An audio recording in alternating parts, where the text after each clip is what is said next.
As the rise in cases continues in multiple states, we welcome Dr. Timothy Quinn. He is a family physician in Mississippi. That's one of the hardest hit states in the country. Doctor, welcome to Prime.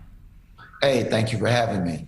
So public health experts are calling this a pandemic of the unvaccinated, and you've been through all of it the last year and a half. To see cases rise like this again, when a vaccine is readily available, what is this like for you?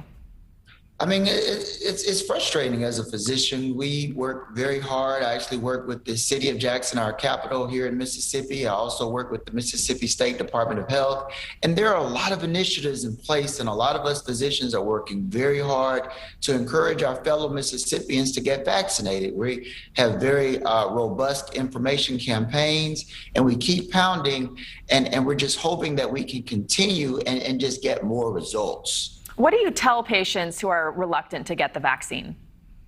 Well, basically what we do is we educate them and we help them dispel a lot of the myths that are out there, a lot of this misinformation that is false. I mean, you would not believe some of the information that we receive on a daily basis in our practice. We have so many patients to come in, but what we do is we try to just give them the right information and be very encouraging. Now, one thing that is really effective during this time of hesitancy, which is late in the vaccination status, is that Mississippi State Department of Health is working very closely with small practices like our practice, Quinn Healthcare, where I've been working for 18 years.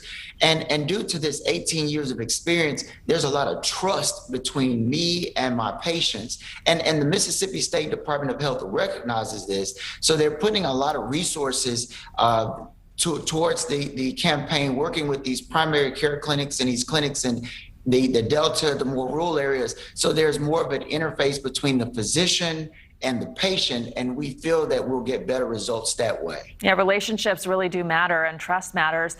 How is this new wave of the Delta variant different than the cases you saw at the start of the pandemic? Well, what's going on right now is a lot of reports are coming in. As you know, has been reported, we have a lot of children that are being admitted to the hospital. A lot of children are getting sicker. Right now, the latest report revealed that 7 children were in the ICU and 2 children were on ventilators. And what was reported was children have been contracting COVID-19, but not to the level of sickness that we're seeing with this Delta variant, which is very, very worrisome, because if that's the case, that means that it can be more deadly, and there's a higher potential that we can lose more lives. And not to mention, are there fears of hospitals and healthcare workers being overwhelmed again, like we saw over the past year and a half? That is correct. I mean, it's a very scary time right now, but what we're really trying to do is work very hard to push vaccinations, get more people vaccinated, because what happens is the fewer people that get vaccinated, the more of an opportunity for more people to get infected.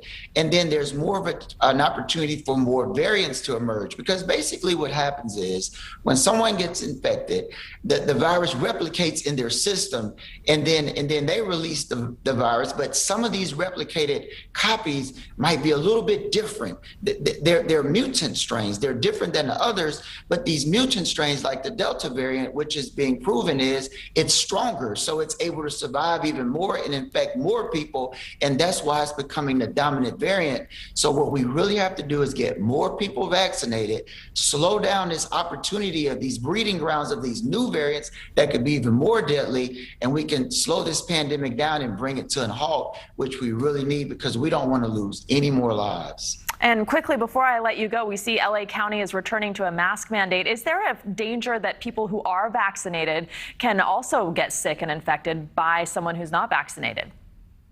I mean, this is true, because even in our clinic where we service a lot of patients, we're getting patients to come in that were vaccinated and now they're reinfected. It's a lot less of a chance, and the science is showing that these patients tend to fare better, meaning they get less sick. But then you have to think about those with chronic medical conditions and the elderly who have very weakened immune system, and that's where the risk really kicks in.